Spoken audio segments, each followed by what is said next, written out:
Happy Thanksgiving na pag-celebrar mga kaigsunan din ha sa um, Davao City Jail Annex. O ako nagpasalamat nga niining Thanksgiving service makapaambit sa inyo sa pulong sa Ginoo aron madasig kitang tanan. O nining kahigayunan nga atong pagkapamalunungan ng pulong sa Ginoo nag papalandong kita tungod sa sa topiko nga paano nato iugmad nga magpasalamaton kita sa atong mga kasing-kasing. Ang pag-ugmad sa mapasalamaton nga kasing-kasing.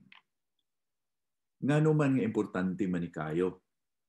Tungod kay ang panagna sa katapusan ng mga inadlaw nga nahiblalo kita ug atong gituan nga naanak kita karon sa mga katapusan ng mga kapanahunan ug hapit na mobalik ang atong Ginoo, maunay ang giingon ni Pablo nga kini nga panahon atong timan-an kay mahimong malisod gayud ang katapusang mga adlaw. Kay ang mga tawo mahimong mapalibi-labihon, mahigugmaon sa kwarta, hambugiro, mapahitason, magsulti og dawtan batok sa ilang isig katawo og sa Dios, dili mutuman sa ilang mga ginikanan, dili mapasalamaton. Mauni nga kining akong highlight dinhi nga dili mapasalamaton usa kini katimailhan nga naa kita na karon sa atong kapanahunan.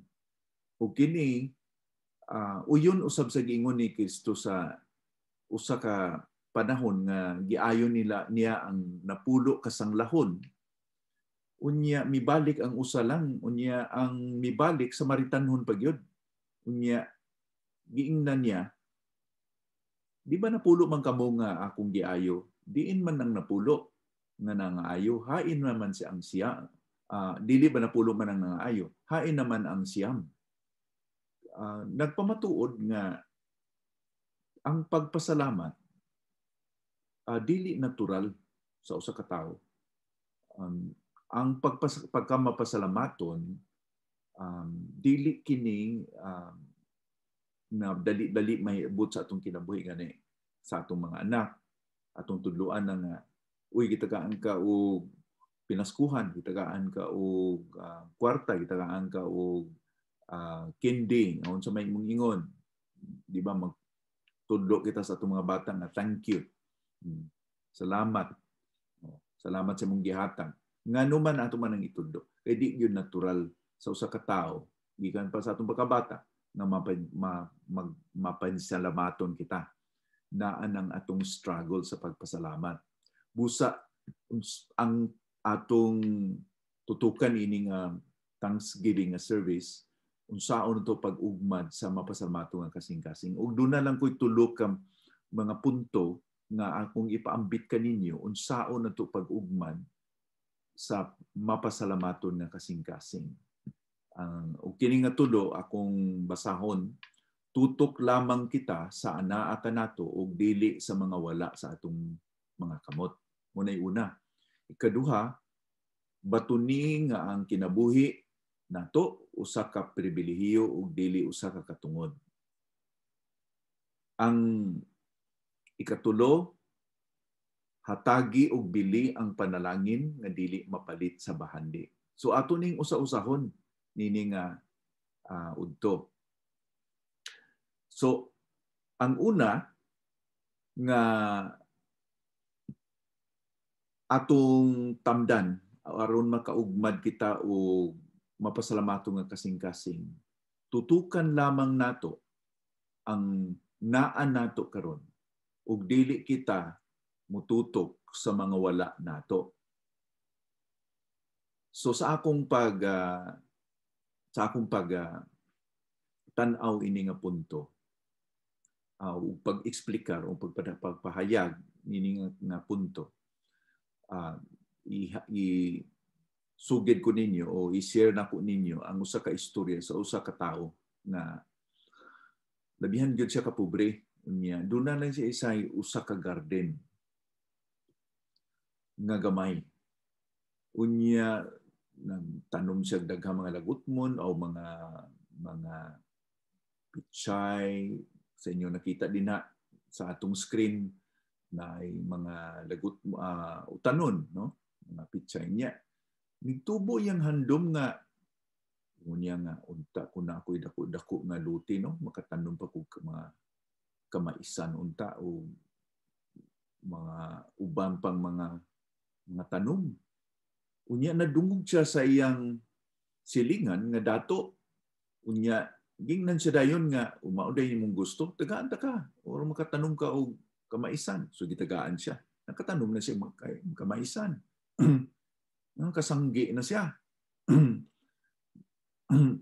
Nagtubo pa yung handom. No, nga, unta, no? Kung na ako'y dako pa yun nga luti, nga yuta, nga makabuhi ko mga baka ba? So, unta kung naana, nindot pagid unta kaayo, marag di wa siya makontento na siya kamaisan. So, ang pinakadato sa ilang barangay, nakadbati sa iya, ingnan siya nga, ugma ha, ugma sa alas 6 sa buntag.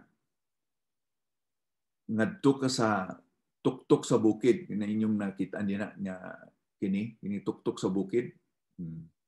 Alas 6 diha ta magtagbo sa buntag dinhi sa tuktok sa bukid. Unya gida siya dito. Wa siya katug maayo kay excited siya nga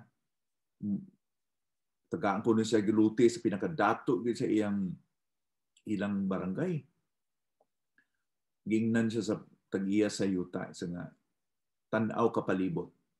Kanang imo nakita nga mga kabakahan ako na kanang nay tubig, nay suba na nya ng patag. Kanang taman sa imo makitaan imon ako ng yuta. So ang akong kondisyon sa imo, lakaw ka gikan dinhi, libot ka, kinahanglan makabalik ka dinhi sa alas 6 sa hapon.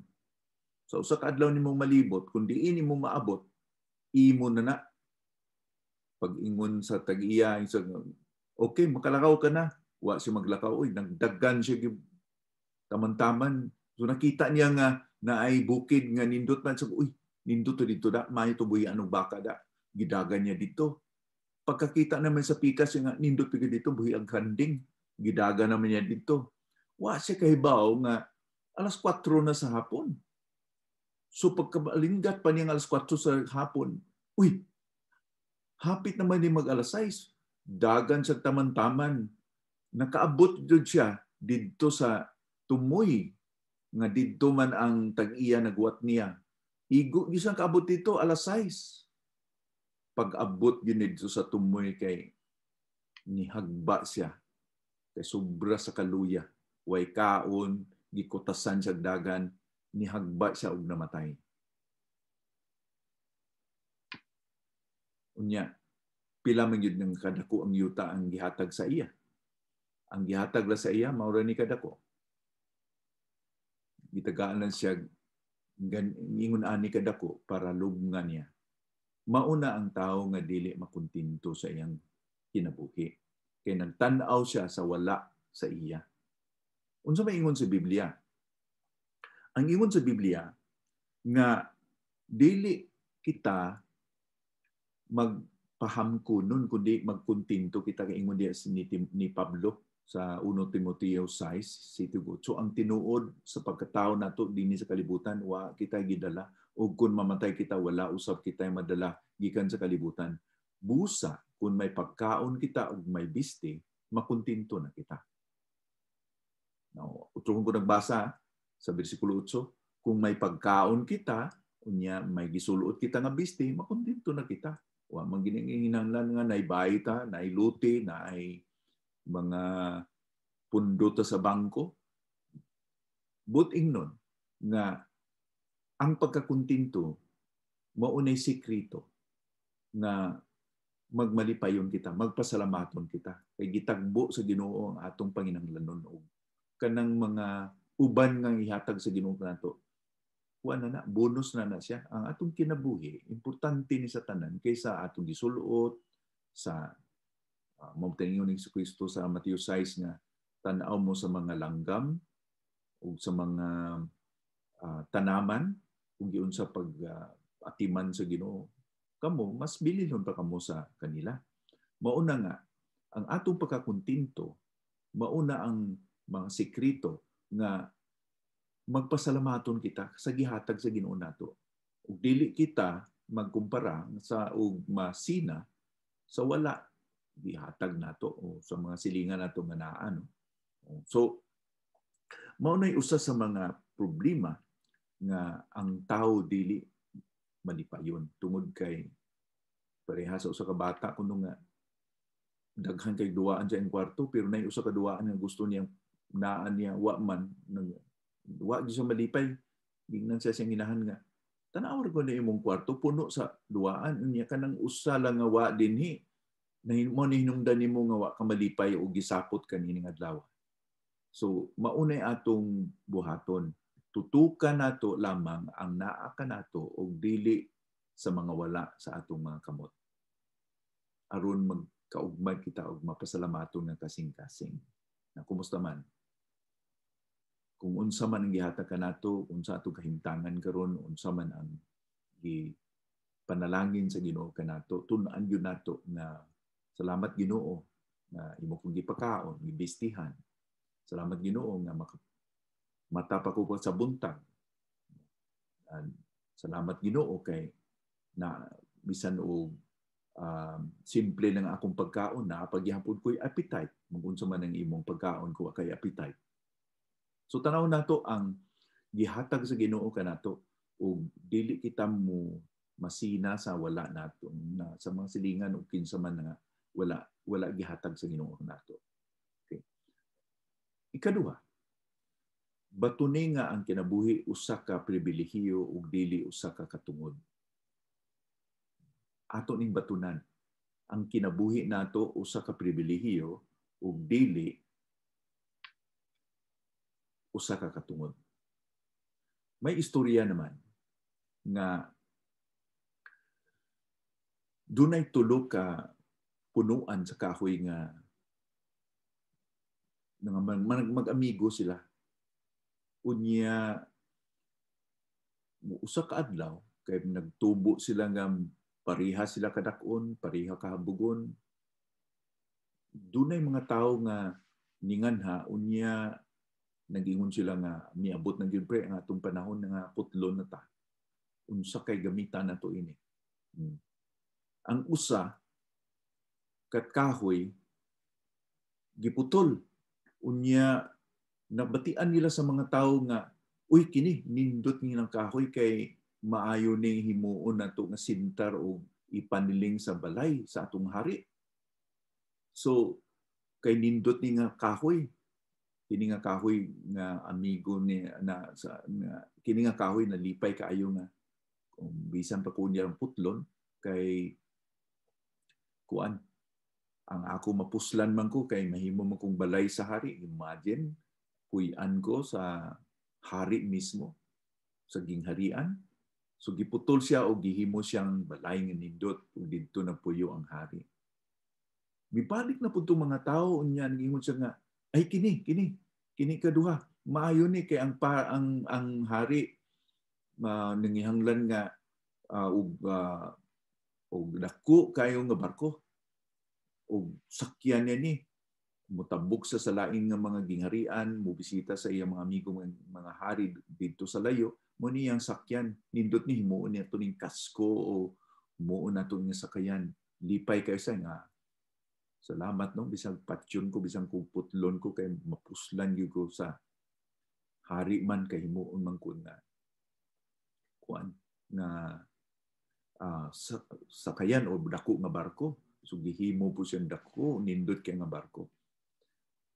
So lipay kay siya. Ang nahibiling nga kahoy subo kay siya, masulubon kay siya nga tungod siguro kay na ako'y liki na ako di ko maayo himuong balay. Di ko maayo kong grano.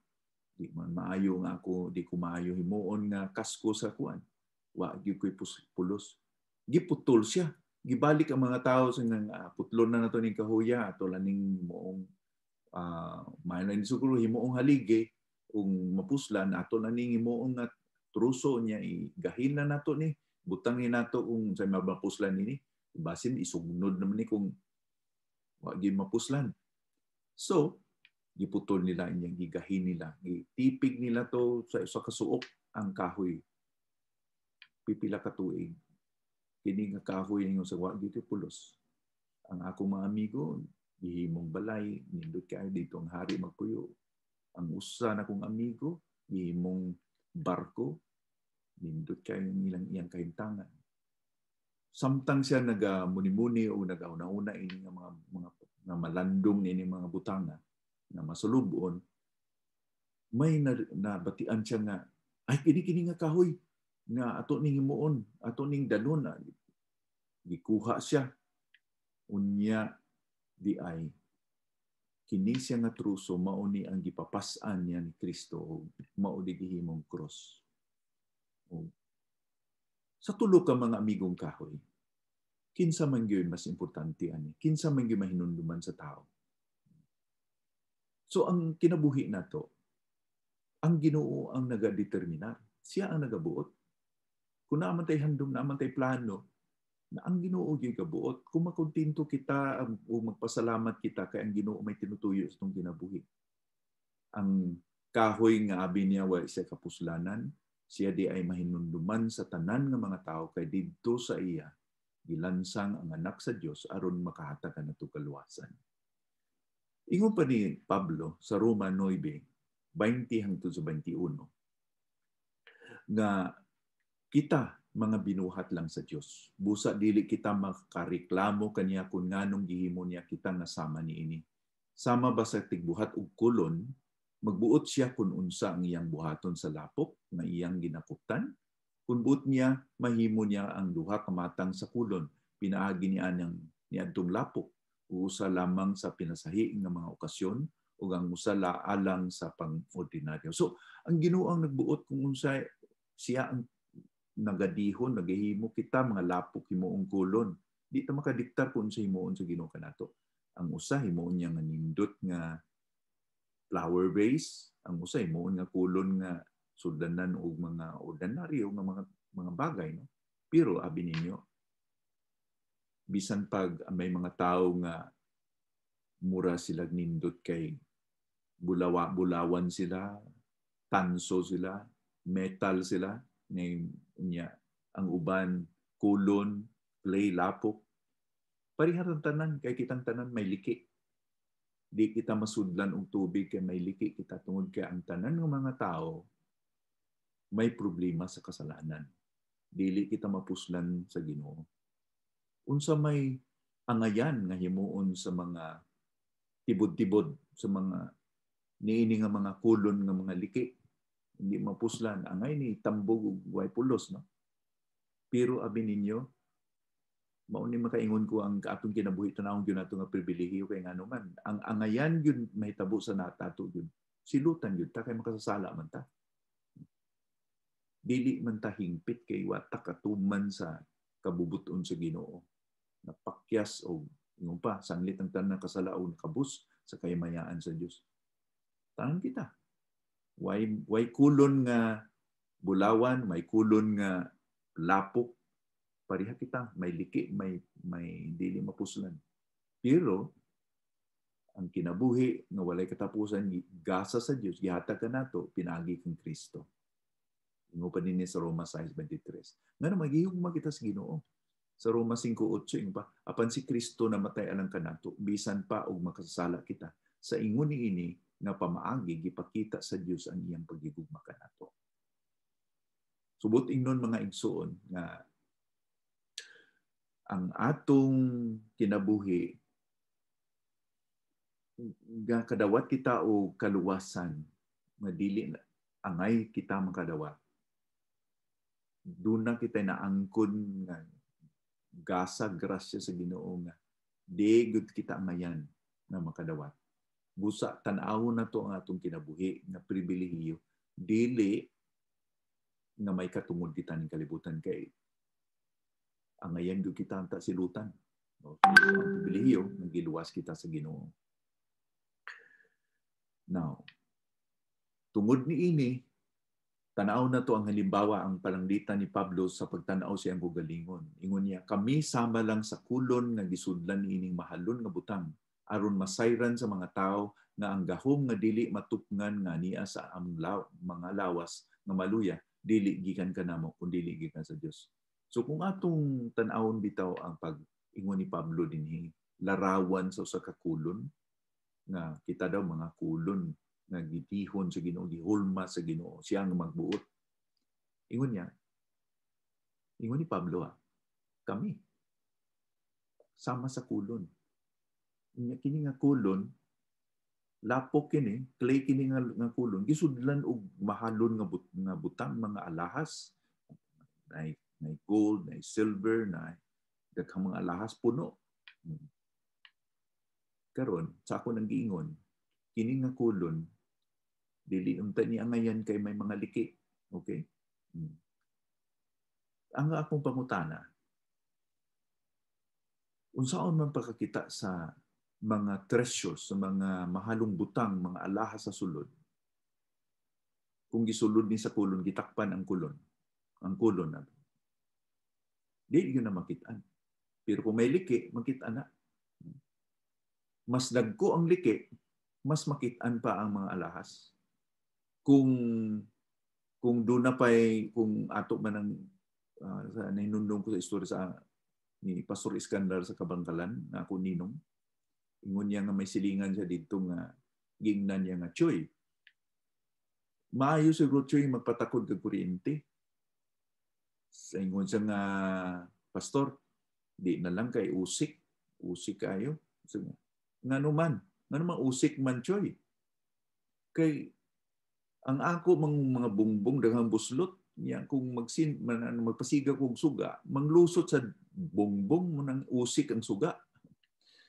So mauna ang akong gipasabot na kung doon na pay suga sa sulod sa kulon, sa nakadagko ang liki, nakadaghan ang liki, the more nga makit-an ang suga sa sulod. The more nga makit-an ang katahom ni Kristo sa kinabuhi. Maunang pribilehiyo nato. Kay mga kulon kita nga daghang liki, dili kita masudlan, dili kita mapuslan, pero gigamit kita sa Ginoo. Mauna nga atong pagtanaw sa atong ganyan. Batuni nga ang kinabuhi usa ka pribilehiyo ug dili usa ka katungod. So mao ni ikaduha, unya ang katapusan. Hataga nato og bili ang panalangin nga dili mahatag sa bahandi. Hataga nato og bili ang panalangin nga dili mahatag sa bahandi. May mga panalangin nga gikan sa Ginoo nga di mapalit og kwarta. Dunay duha ka igsuon nag-away tungod sa katigayunan diya sa Lucas kapitulo 12. Unya mingon ang usa ka igsuon nga magtutudlo. Ingnan ako na akong igsuon nga bahino na mo ni aron mahusay mi ini nga among kuan among mga problema. Ang giingon ni Kristo usa ka pasumbingay, ingon niya nga ingon niya nga unya misulti si Jesus sa mga tao, pagbantay kamo sa tanang matang sa pagkahakog kay ang tinuod nga pagkinabuhi dili diha sa kadaghan sa kabtangan.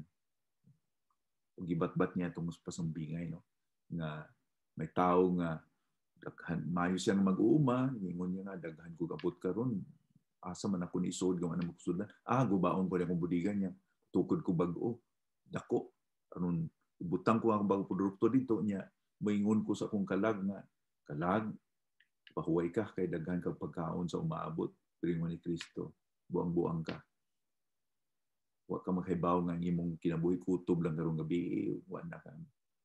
Mao ning ingon ni Kristo nga pagbantay kamo sa tanang matang sa pagkahakog kay ang tinuod nga pagkinabuhi dili diha sa kadaghan sa kabtangan o sa atong kwarta, pundo sa bangko or unsa man nga bahandi nga natipon ning kalibutana. Gani kini nga pagpahayag sa Ginoo nagatulod ka nato o hatag ka nato og direksyon nga di kita motutok sa mga butang ning kalibutana. Kaya ang mabutang ning kalibutana umalagi lang. Dili na tumadala sa langit, no? Ug dili kini mo hangtod. Mao ni gingon ni Pablo sa ikaduhang Korinto 4:18, kay wala namo ipalabi ang mga butang nga among makita dinhi sa kalibutan, kundili gipalabi namo ang mga butang nga dili makita. Kaya ang mga butang nga makita lumalabay lang, apan ang mga butang nga dili makita mulungtad sa walay katapusan. Si Pablo baya usa ka Pariseo, usa sa kabantog nga abogado, membro siya sa pinakataas nga korte kung tawag nato nga Supreme Court, equivalent sa ila ang Sanhedrin. Pero ingon niya, tanan gipakawalay pulos nako. Ingon niya sa Pilipos Kapitulo 3, kung unsa man ako naangkon, gipakawalay pulos nako. Para maangkon ako ang tinuod nga bahandi, mao nang pagkailan ni Kristo. So ang mga butang lang nga dili makita nga gipahayag o gipadayag sa Biblia, maunang tinuod nga bahandi nga atong tutukan. Ingon pa dinha, ang mga butang nga makita lumalabay, pero ang mga butang nga dili makita mo ni mulungtad sa walay katapusan. So ang tinuod nga mga butang, mga igsuon, ang mga butang nga dili makita. So ang mga butang nga makita mo sa kalibutan, di na tinuod. Sumala pa ni Apostol Pablo, kay nga naman, di man na mulungtad. Mawa man na. So ang mga butang nga gisaad sa Ginoo kanato sa pulong, mauni ang mulungtad mo nang magtipig kitag bahandi ni mga insekto o kawatan o mga paya kutkot niini, kini nga bahandi atong itipon dito sa langit. No, ingon pa ni Ginoong Kristo sa Matthew 6 bersikulo 21. Busa kini nga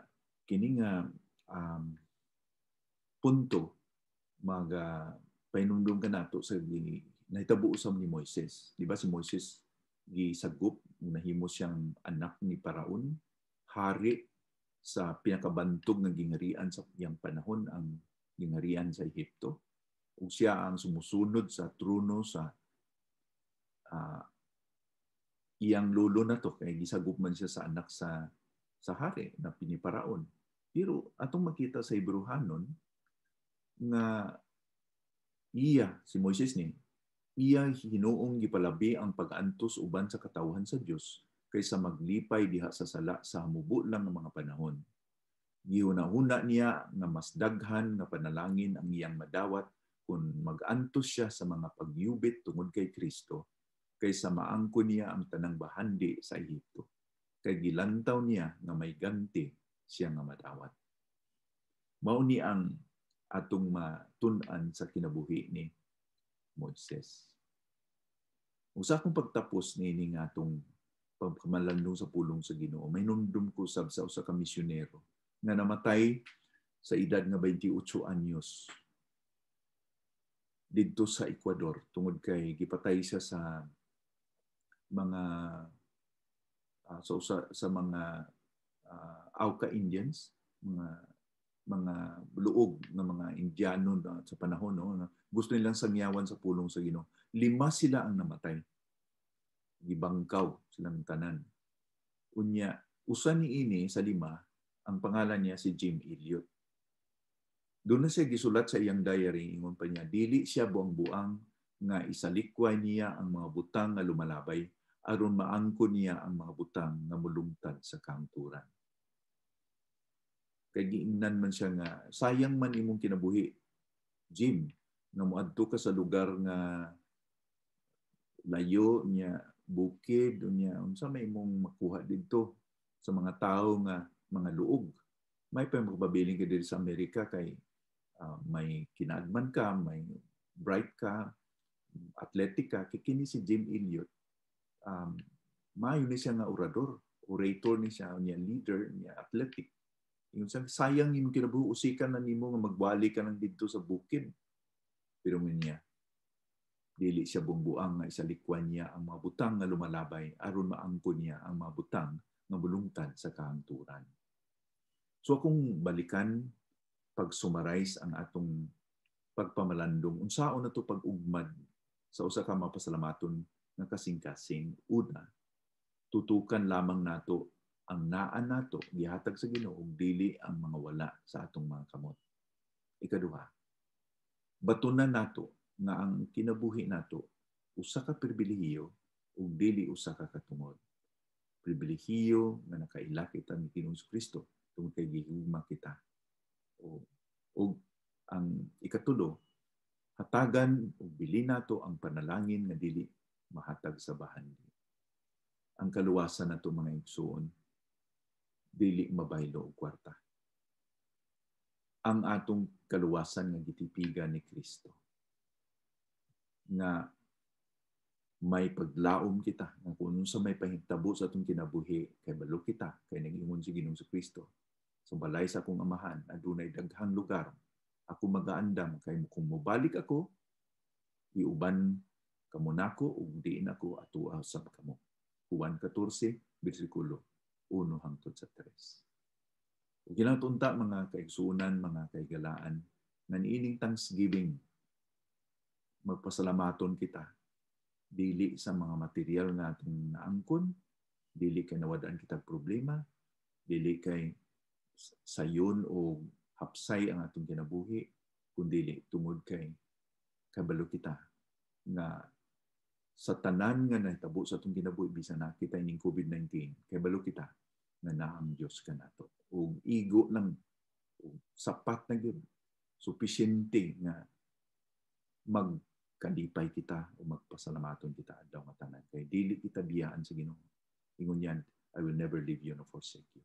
Magampo kita. Ginoo, salamat gyud sa imong pulong niini nga udto. Ako nagpasalamat Ginoo sa kahigayunan nga makabasa kami o makapamalandong sa imong pulong o madasig kami Ginoo sa imong pulong. Salamat gyud Ginoo niining udto sa akong mga kaigsuonan, mga kagalaan diha sa Davao City Jail Annex, Lord. Sa tanan nga nagapamati ning atong pagpamalandong sa pulong sa Ginoo. Salamat sa ilang mga kinabuhi ug salamat Ginoo kay matag usa ka namo imo gyud ginahigugma nga imo gyud gihatag ni si Kristo Jesus kanamo Ginoo.